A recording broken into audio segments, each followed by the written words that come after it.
আমাদের সমাজে বাবা মার অধিকার ব্যাপারে আলোচনা হয় এবং সেটা বেশি হওয়া উচিত, ঠিক আছে, কিন্তু সন্তান অধিকার নিয়ে একেবারেই আলোচনা হয় না, যেটা অনুচিত। কারণ অনেক বাবা মা আছেন সন্তানের অধিকার লঙ্ঘন করছেন, নষ্ট করছেন, যার কারণে তারাও কিন্তু কিয়ামতের ময়দানে আল্লাহর কাছে জবাবদিহিতার মুখোমুখি হবে। প্রত্যেকেরই আপনার কিছু কর্তব্য আছে, কিছু অধিকার বা পাওনা আছে। অতএব বাবা মার যেরকম পাওনা আছে সন্তানের কাছে, আবার বাবা মার কর্তব্য আছে সন্তানের প্রতি, সেগুলো আদায় না করলে তারা গুনাহগার হবেন। এরপর কে আকাশ এআইডি থেকে আপনি লিখেছেন, একজন দিনদার জীবনসঙ্গী কীভাবে পাবো?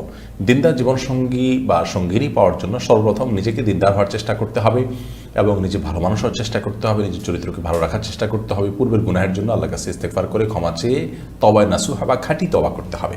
দ্বিতীয়ত, দিনদার জীবনসঙ্গী পাওয়ার জন্য বা সঙ্গিনী পাওয়ার জন্য সূরা ফুরকানের ৭৪ নম্বর আয়াতে যে দোয়া শেখানো আছে, রব্বানা হাব লানা মিন আজওয়াজিনা ওয়া যুররিয়্যাতিনা কুররাতা আ'ইউন ওয়াজআলনা লিল মুত্তাকিনা ইমামা, এই দোয়া বেশি বেশি করে পাঠ করতে হবে। সেই সাথে দিনদার জীবনসঙ্গী সঙ্গিনী পাওয়ার জন্য দিনই সার্কেল মেনটেন করতে হবে, দিনই সমাজ, দিনই পরিবেশ, দিনই বন্ধুবান্ধব, এটা যখন মেনটেন করবেন তখন তাদের মাধ্যমে দিনদার মানুষদের সন্ধান আপনি খুঁজে পাবেন এবং তাদের মাধ্যমে আপনি ভালো মানুষ পেতে আপনার জন্য সহজ হবে ইনশাআল্লাহ বিইذনিল্লাহ। এর পাশাপাশি সাধারণভাবে আল্লাহর কাছে দোয়া করতে থাকবেন, ইনশাআল্লাহ বিইذনিল্লাহ আল্লাহ তাআলা ব্যবস্থা করবেন। বিচক্ষণতার সাথে জীবনসঙ্গী সঙ্গে নির্বাচন করতে হবে, তাদের বিষয়ে ভালো করে খবর নিতে হবে। দিনদারিতা শুধুমাত্র যেন বাহ্যিকভাবে না হয়, ভেতরেই যেন দিনদারিতা থাকে, সেজন্য খুব ভালোভাবে অনুসন্ধান এবং যাচাই বাছাই করে পরীক্ষা নিরীক্ষা করে সিদ্ধান্ত নিতে হবে। সেই সাথে ইস্তেখারার মাধ্যমে আপনি বিবাহ করতে পারেন। এই কাজগুলো আপনি যখন করবেন ইনশাআল্লাহ বিইذনিল্লাহ ভালো জীবনসঙ্গী বা সঙ্গিনী পাওয়া সহজ হবে। আল্লাহ তাআলা আমাদেরকে সবাইকে এই মহামূল্যবান সম্পত্তি অর্জন করার তৌফিক দান করুন যারা এখনো বিবাহ করেননি। এরপরে মনের কথা এটি থেকে আপনি লিখেছেন, অজু করার সময় মাথায় কাপড় না দিলে কি অজু হবে না? অজু করার সময় যদি মাথায় কাপড় নাও দেন তবু অজু হয়ে যাবে। অজু করার সাথে মাথায় কাপড় দেওয়ার আসলে কোনো সম্পর্ক নেই, বরং আপনি যখন উজু করবেন আপনার তো চুলের গোড়া, কানের লতি, এই সবগুলো ধুইতে হবে। তো আপনি মাথায় কাপড় রেখে এগুলো কীভাবে ধোবেন? এরপর যখন মাথা মাসা করতে হবে আপনাকে, তখন তো কাপড় ফেলা ছাড়া আপনি কীভাবে মাসা করবেন? অতএব উজু করার সময় মেয়েরা মাথায় কাপড় দিতে হবে এমন কোনো বাধ্যবাধকতা নেই। যারা এমনটি বলে থাকেন সেটা নিছকই তাদের ভুল ধারণা, বরং মাথায় কাপড় ফেলেও তিনি উজু করতে পারেন, আর মাথায় কাপড় রেখেও উজু করতে পারেন। তবে মাসা করার সময় হয় কাপড়ের ভিতর দিয়ে মাসা করবেন, আর কাপড় সরিয়ে মাসা করবেন, কিন্তু মাথায় কাপড় না থাকা অবস্থায় উজু করলে কোনো অসুবিধা হবে না। কলি এআইডি থেকে আপনি লিখেছেন, শুক্রবারে মসজিদে জুমা শেষ হওয়ার আগে ঘরে মহিলাদের জোহর আদায় করা উচিত না, এই কথাটা কতটুকু সত্যি? এটা সম্পূর্ণ ভিত্তিহীন কথা। ওয়াক্ত হওয়ার পরেই মেয়েরা সালাত আদায় করতে পারবেন। মসজিদে জামাত হলো কি হলো না জুমার, সেটার জন্য জুমার দিনে জোহর আদায় করার জন্য অপেক্ষা করার কোনো প্রয়োজন নেই। এরপরে বাসির আক্তার আপনি লিখেছেন, শাশুড়ির অত্যাচার থেকে বাঁচার উপায় কি? শাশুড়ির অত্যাচার থেকে বাঁচার জন্য আপনাকে বৈধ সকল কৌশল অবলম্বন করতে হবে। সেই কৌশলগুলো অবলম্বন করতে গিয়ে যেন কোনো গুনাহের আশ্রয় না নেন, আপনি হারামের আশ্রয় না নেন, সেদিকটি খেয়াল করতে হবে। এর পাশাপাশি স্বামী বা যাদেরকে বোঝালে এই অত্যাচার থেকে আপনি রক্ষা পাবেন তাদেরকে বোঝাবেন, কাউন্সেলিং করবেন, ওলামাদের কাছে নিয়ে আসবেন এবং কোরআন হাদিসের দীক্ষা দিবেন। এবং কোনোভাবে যদি এটি না হয়, অনেক সময় এগুলো সলভ করা অনেক কঠিন হয়, তাহলে সেক্ষেত্রে আপনি সবর করবেন। মনে রাখবেন প্রত্যেকটি সবরের বিনিময়ে আল্লাহর কাছে জমা থাকবে। আহমেদ সবুজ বিন সিরাজুল আপনি লিখেছেন, দাড়ি কতটুকু রাখলে পূর্ণ সুন্নাহ আদায় হবে? দাড়ি রাখার ক্ষেত্রে কোরআন এবং সুন্নাহ নির্দেশনা হলো লম্বা করো, দাড়িকে লম্বা করবেন। নবী করিম সাল্লাল্লাহু আলাইহি ওয়াসাল্লাম হাদিসগুলোকে আমরা দেখতে পাই, তিনি আফুল্লুহা আর খুল্লুহা, তিনি দাড়িকে তোমরা ছেড়ে দাও, দাড়িকে তোমরা লম্বা করে, এরকম নির্দেশ করেছেন। তবে আব্দুল ইবনে ওমর রাদিয়াল্লাহু তাআলা আনহু, আবু রাদিয়াল্লাহু তাআলা সবিন সাহাবী থেকে দাড়ি এক মুষ্টি হওয়ার পরে অতিরিক্ত অংশ কাটার বিষয়টি প্রমাণিত হয়। বুখারীর বর্ণনায় এরকম একটা হাদিস রয়েছে, হজের সময় হয়েছে। হজের সময় হলে যে এটা হজের জন্য ফিক্স সেটারও কোনো প্রমাণ নাই, যার কারণে বাইরেও হতে পারে। এই জন্য এক মুষ্টির পরে চাইলে কেউ কাটতে পারে, কিন্তু যদি কেউ এক মুষ্টির বড় রাখেন তিনি কোনো গুনাহ করেছেন এমনটি বলা যাবে না, কারণ রাসূল আকরাম সাল্লাল্লাহু আলাইহি ওয়াসাল্লাম লম্বা করতে বলেছেন, তিনি কাটার কোনো নির্দেশনা দেননি। হ্যাঁ, কারণ যদি দাড়ি অনেক লম্বা হয় এবং তার ফলে ধরুন বোতামের সাথে লেগে যায়, তার জন্য কষ্টের কারণ হয়, পেশাবের ছিটা আসে, নানাবিধ অসুবিধা তৈরি হয়, তাহলে এক মুষ্টির পরে তিনি চাইলে কাটতে পারবেন। কিন্তু কেউ না কেটে যদি লম্বা করেন এবং তার অসুবিধাতে যদি না হয়, তাহলে সেক্ষেত্রে তাকে নিয়ে তাচ্ছিল্য করা বা ট্রল করার কোনো সুযোগ নেই। এরপর প্রশ্ন করেছেন রানা, আপনি লিখেছেন, অনেক ব্যক্তিকে বলতে শুনে প্রকৃতির প্রতিশোধ। প্রকৃতির প্রতিশোধ বলতে কিছু আছে কি? দেখুন, প্রকৃতির প্রতিশোধ বলতে কোনো কিছু নেই। যারা প্রকৃতির প্রতিশোধ বলেন তারা মূলত এমন একটা কথা বলেন যে কথাটি কুফরি কথার সাথে সাদৃশ্যপূর্ণ, বা যে কথার কুফরি একটি মিনিং আছে। প্রকৃতি আল্লাহর সৃষ্টি, অতএব এই প্রকৃতি কোনো প্রতিশোধ নিতে পারে না।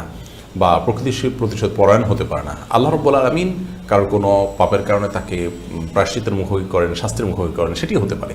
আল্লাহর কথা না বলে প্রকৃতির কথা বলা, এটা হলো সেকুলার। এবং আল্লাহকে যারা স্বীকার করতে চান না, আল্লাহর প্রতি ঈমান আনয়ন করতে চান না, ঈমানদার এবং আল্লাহর কাছে আত্মসমর্পণ করে মুসলমান হতে চান না, তাদের স্টাইল। অতএব কোনো মুসলমানের জন্য এটা বলা জায়েজ নয়, উচিত নয় যে প্রকৃতির প্রতিশোধ ইত্যাদি। বরং এই প্রকৃতি এটা আল্লাহ তাআলার সৃষ্টি, সে কীভাবে প্রতিশোধ নেবে? আল্লাহ তাআলা এই প্রকৃতি দিয়ে কোনো ব্যক্তিকে শাস্তি দিতে পারেন, উপযুক্ত তার প্রাপ্য দিতে পারেন, সেটি সম্পূর্ণ আল্লাহ তাআলার বিষয় এবং গায়েবের বিষয়। আমরা সে বিষয়ে যে সবসময় মন্তব্য করতে পারবো তা নয়। রাকিবস টিউটোরিয়াল এর দিকে আপনি লিখেছেন, ভাড়া বাসায় আমরা না জেনে প্রায় 1 বছর যাবৎ অবৈধ গ্যাস সংযোগ ব্যবহার করেছি। এখন সরকার কিংবা জনগণের এ হক আমি জেনে শুনে অবৈধভাবে ব্যবহার করতে সংকোচ বোধ করছি। অবৈধ গ্যাস সংযোগ ব্যবহার করে প্রতি মাসে আমাকে 950 টাকা দিতে হয়েছে, যে টাকাটা সরকার না পেয়ে স্থানীয় দালাল বা প্রভাবশালীদের পকেটে যায়। এমত অবস্থায় এই গ্যাস আমার জন্য ব্যবহার করলে কি হালাল হবে নাকি হারাম হবে? অবশ্যই ভাইরা কি বল, আপনার জন্য এটি হারাম হবে, যার কারণে এটিকে আপনাকে বর্জন করতে হবে। বর্জন করার মতো ইমানের সাহস আপনার থাকতে হবে। ইতিপূর্বে যেটি করেছেন এর জন্য ইস্তেগফার করবেন এবং সরকারের ক্ষতিপূরণ করার সুযোগ থাকলে সেটি করবেন। বাকি আপনার এই কাজটি সন্দেহাতীতভাবে হারাম, এতে কোনো সন্দেহ নেই। আপনি তো ঠিকই দিয়ে দিচ্ছেন এটি বললে হবে না। আপনি জানেন যে মালিক পাচ্ছে না, অন্যরা প্রতারণা করছে, আপনি তাদেরকে সহায়তা করার সুযোগ নেই, বরং এই ভাষা পরিবর্তন করতে হবে প্রয়োজনে। এমডি নাহাস বিন জাহাঙ্গীর আপনি লিখেছেন, ফেসবুকে বিভিন্ন খেলার পেজে লাইক দেওয়া যাবে কি না? না, এমন কোনো পেজে লাইক দিবেন না যেটা অনর্থক জিনিসকে প্রচার করে, প্রমোট করে, তা দেখে অন্যরা ক্ষতিগ্রস্ত হবে। আপনার বন্ধু তালিকা যারা আছেন তারা, সেটা করা যায় না। আমাদের প্রত্যেকটা ছোটোখাটো প্রত্যেকটা আপনার কাজ এবং পদক্ষেপের জন্য আল্লাহর কাছে আমাদের জবাবদিহিতার মুখোমুখি হতে হবে। যদি সেটা মন্দ কর্ম হয়, আর যদি ভালো কর্ম হয়, তা ইনশাআল্লাহ নেক আমল আমাদের গণ্য হবে। এই ধরনের কাজ থেকে আমাদের বেঁচে থাকা উচিত, যে কাজের ফলে অন্যায় এবং অহেতুক কাজের বিস্তার ঘটবে এবং অন্যরা ক্ষতিগ্রস্ত হবে। তানিয়া তাবাসসুম আপনি লিখেছেন, যে কোনো সূরা পুরো মুখস্থ হয়নি, সেক্ষেত্রে কি অর্ধেক সূরা নামাজের কেরাতে পাঠ করা যাবে? নামাজের সূরা পুরো খতম করা কি বাধ্যতামূলক? দেখুন, যে কোনো সূরা যদি পুরো মুখস্থ না হয়, সেক্ষেত্রে অর্ধেক সূরা সালাতে আপনি যদি কেরাতে পাঠ করেন তাতে কোনো অসুবিধা নেই, আপনার সালাত হয়ে যাবে। সূরা ফাতিহা পুরোটা পড়েছেন, অনেক সূরা অর্ধেক পড়েছেন, তাতে সালাত হয়ে যাবে। সূরা পুরো শেষ করাটা বাধ্যতামূলক নয়। বিশেষ করে বড় সূরা যদি হয় তাহলে তো পুরো সেট শেষ করা অবশ্যই জরুরি না। ছোটো সূরা হলে আপনার পড়ে ফেলা উচিত। যদি আপনার মুখস্থ না থাকে, যেটুকু মুখস্থ আছে পড়েছেন, তারপর আপনি রুকুতে গেছেন, তাতে সালাত হয়ে যাবে। কিন্তু এমন জায়গায় থামবেন না যেখানে থামলে অর্থ বিকৃত হয়ে যেতে পারে। ছোটো সূরার ক্ষেত্রে এমনটি না করাই উচিত সাধারণত, যেহেতু অর্থ বিকৃতির সম্ভাবনা আছে। আপনি এমন জায়গায় থামলেন যে অর্থটা অপূর্ণাঙ্গ থাকলো, এই জন্য অর্থটা অন্তত দেখে নেবেন যে আপনি যেখানে থামলেন তাতে একটা কথা পূর্ণাঙ্গ হয় কিনা, হলে আপনি রুকুতে যেতে পারেন। এবং যদি খুব বেশি ছোট সূরা হয়, ধরুন 3 আয়াতের সূরা, তাহলে 2 আয়াত পরে আপনি রুকুতে চলে গেলেন। তো এরকম হলে আরেকটা আয়াত মুখস্থ করতে কতক্ষণ, সেটা করে ফেলা উচিত এবং এরকম অভ্যাস বানিয়ে নেওয়া উচিত নয়। যতদিন আপনার মুখস্থ না হলো ততদিন পর্যন্ত আপনি এটি করতে পারেন, যদি অর্থ বিকৃতির সম্ভাবনা না থাকে। এরপর এলমা খন্দকার এসে আপনি লিখেছেন, ঘরের দেয়ালে আরবি হরফের ক্যালিগ্রাফি বা ডিজাইন করা কোনো দোয়া, যেমন আয়াতুল কুরসি, দোয়া ইউনুস ইত্যাদি টানানো জায়েজ আছে কি? এগুলো টানানোতে আমি মৌলিকভাবে খারাপ কিছু দেখি না। হারামাইনের বিভিন্ন দেয়ালে ও কোরআন কারীমের বিভিন্ন আয়াতের অংশ বিশেষ লেখা আছে, এবং আপনারা জানেন যে কাবার যে গিলাফ, সেখানেও কোরআন কারীমের আয়াত লেখা আছে। তো কোরআন কারীমের আয়াত লেখা থাকলে সেটাকে মানে ঝুলিয়ে রাখা, টাঙিয়ে রাখা সম্মানজনকভাবে, এটাতে কোনো দোষী কিছু দেখি না আমি। অনেকে বাধা দেন বা নিষেধ করেন, তারা কৃষি ভিত্তিতে নিষেধ করেন আমি জানি না। শরীয়তে কোনো কিছু নিষেধ করতে হলে তার কোনো ভিত্তি এবং রেফারেন্স থাকতে হয়। কোরআন কারীমের আয়াতকে উন্মুক্তভাবে দেয়াল লেখা থাকলো, সেটা দেখে আমি পড়লাম, মনে হলো আমার সেটার কথা, এটাতে কোনো অসুবিধা নেই। তবে হ্যাঁ, কোরআন আয়াতকে নিছক শোভাবর্ধনের উদ্দেশ্যে রাখলেন, জাস্ট আপনার সৌন্দর্যের জন্য রাখছেন, সেটা নয়। যদি আপনি কোরআনের মহব্বতে, যে আমি এটা খোলা থাকলে দেখলে এটা পড়তে ইচ্ছা করবে, দেখেই পড়বো, এটা প্রতি মহব্বত বাড়বে, সেই জন্য আপনি করতে পারেন সম্মানের জায়গা থেকে। রাহিমা জাহান রাহি আপনি লিখেছেন, প্রসাব করার ক্ষেত্রে অনেক সময় ছিটা ফোটা কাপড়ে বা শরীরে লেগে যায়, অথবা লেগেছে কিনা সেই সন্দেহ থেকে যায়, তখন করণীয় কি? দেখুন, কাপড়ের ছিটা ফোটা যদি আপনার লেগে যায় নিশ্চিত, তাহলে সেক্ষেত্রে খুব ছোট ছিটা লাগলে সেটা নিয়ে আপনার অরিড হওয়ার কোনো কারণ নেই, সালাত হয়ে যাবে। ধরুন আপনার সুইয়ের আগে যে পানির পরিমাণ লাগলেও কোনো অসুবিধা নেই।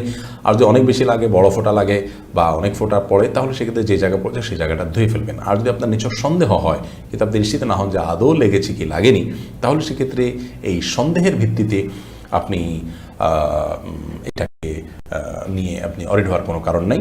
নিশ্চিত না হলে সেটা আপনার নাপাক হিসাবে ধরা হবে না। এরপর প্রশ্ন করেছেন মুক্তা আক্তার, আপনি লিখেছেন, মা বাবা জন্মের পর আকিকা না দিলে সন্তানের জন্য এখন করণীয় কি? মা বাবা জন্মের পর আকিকা না দিলে অনেক আমাদের মতে আর এখন কিছু করণীয় নাই, যদি মা বাবা বেঁচে না থাকেন বা তাদের দেওয়ার সুযোগ না থাকে। আর যদি দেওয়ার সুযোগ থাকে তাহলে তারা বড় হওয়ার পরে আকিকা দিতে পারেন, জায়েজ আছে। তবে সুন্নাহটা ছুটে গেল, 7ম 14তম বা 21তম দিনে দিনে আকিকা করার সুন্নাহ, সে সুন্নাহটা আদায় হলো না আর কি। আর মা বাবা আকিকা দেননি, এখন সন্তান নিজের আকিকা নিজে দিতে পারবেন কিনা, এটা অনেক ওলামা ইকরাম বলেছেন পারবেন, কারণ অনেক সালাফ বলেছেন যে আমার মা বাবা আকিকা দেননি, এমনটি জানতে পারলে আমি নিজেটা নিজে দিতাম। এটার ভিত্তিতে অনেকে জায়েজ বলেছেন। আবার অনেকে বলেছেন যে আকিকার এই কাজটি মূলত বাবার জন্য প্রযোজ্য হয়, এটি সন্তানের জন্য প্রযোজ্য হয় না, যার কারণে বাবা যদি না দেন এবং এখন আর বাবার দেওয়ার সুযোগ না থাকে তাহলে আর এটা দেওয়ার দরকার নেই।